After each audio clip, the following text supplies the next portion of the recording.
નમસ્તે. આજે આપણે ઉનાળામાં ગરમીથી બચવા માટે શું કરવું જોઈએ તેના વિશે જાણીશું.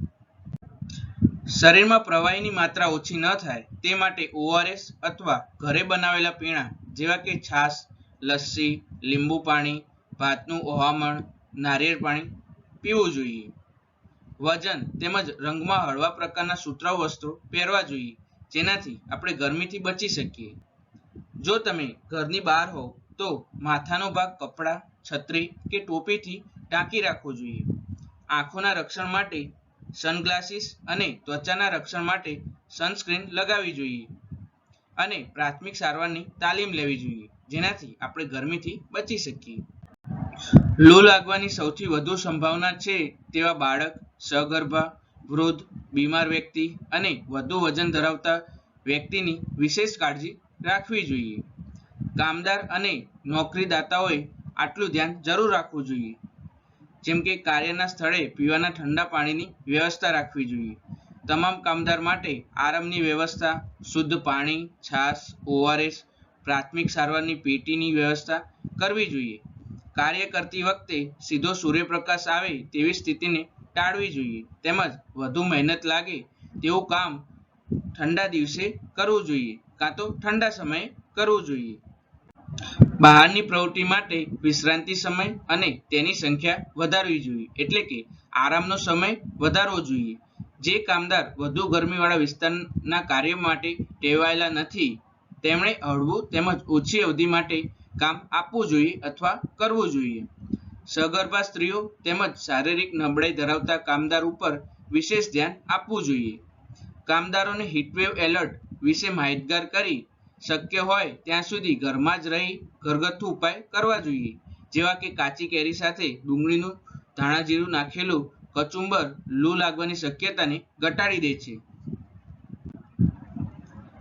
લૂ લાગે તો શું કરવું જોઈએ? તો ભીના કપડાનો ઉપયોગ કરવો જોઈએ અથવા લૂ લાગી હોય તે વ્યક્તિના માથા પર પાણી રેડવું જોઈએ. શરીરમાં પાણીનું પ્રમાણ જળવાઈ રહે તે માટે ઓઆરએસ અથવા લીંબુ શરબત જેવું ઠંડુ પાણી આપવું જોઈએ. વ્યક્તિને તાત્કાલિક નજીકના સ્વાસ્થ્ય કેન્દ્ર ઉપર લઈ જવા જોઈએ.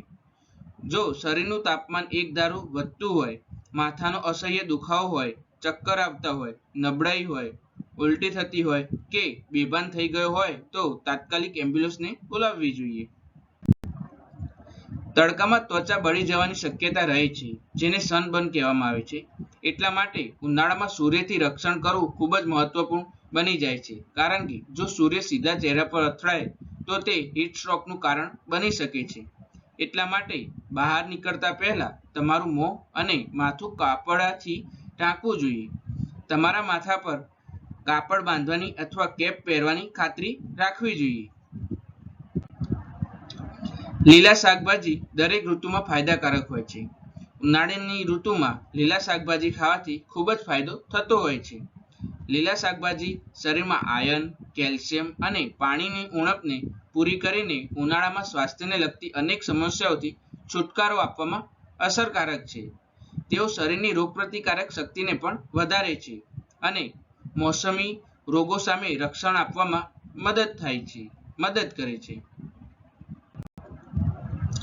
ઉનાળામાં કઠોળ ખાવું સ્વાસ્થ્ય માટે ખૂબ જ ફાયદાકારક હોય છે. કઠોળમાં વિટામિન્સ અને મિનરલ્સ સારી એવી માત્રામાં જોવા મળે છે. કઠોળમાં પ્રોટીન, આયર્ન, ઝીંક અને વિટામિન કે પુષ્કળ પ્રમાણમાં જોવા મળે છે.